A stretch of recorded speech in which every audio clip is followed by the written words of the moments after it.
এই পতাকা উত্তোলন ৰাইজলৈ কি আহ্বান জনাব? হয়, আজি ভাৰতৰ ৭৭তম গণতন্ত্ৰ দিৱস। আজি আমি শুক্লাই ভিত্তিত এই গণতন্ত্ৰ দিৱস পালন কৰিছোঁ। ইতিমধ্যে পতাকা উৰা হৈ গ'ল আৰু এই চেগতে মই আহ্বান জনাম, আজি আমাৰ BTCত যাতে আমি শান্তি একতা সদায় অটুট ৰাখিব পাৰে, ইয়াৰ কাৰণে ৰাইজক অনুৰোধ কৰিছোঁ।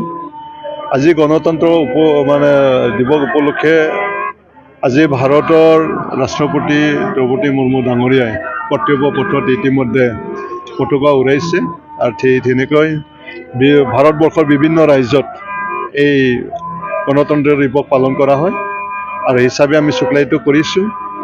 আৰু ইয়াৰ দ্বাৰা আজি আমি ভাৰত এটা সাৰ্বভৌমত্ব দেশ এটা হয়, গণতন্ত্ৰ দেশ আৰু সমাজতান্ত্ৰিক দেশ, ধৰ্ম নিৰপেক্ষ দেশ।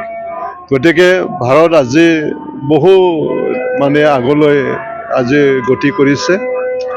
গতিকে এই দেশ আজি আমি নিজস্বভাৱে নিজৰ ভৰিত থিয় দিব পৰা এই ধৰণৰ আজি হৈছে।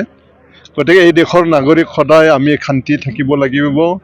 নিজৰ যি অধিকাৰ, এই সংবিধানে দিয়া যিটো অধিকাৰ, ইয়াত বিভিন্ন ভাষা ভাষী ধৰ্মাৱলম্বী ৰাইজ তেখেতে নিজৰ অধিকাৰ, নিজৰ ভাষা, নিজৰ কলা সংস্কৃতি, নিজৰ ধৰ্ম এইটো পালন কৰি থাকিবৰ কাৰণে অধিকাৰ আমাক সংবিধানে দিছে আৰু এই সংবিধানটোকে আমি উপভোগ কৰি আছোঁ।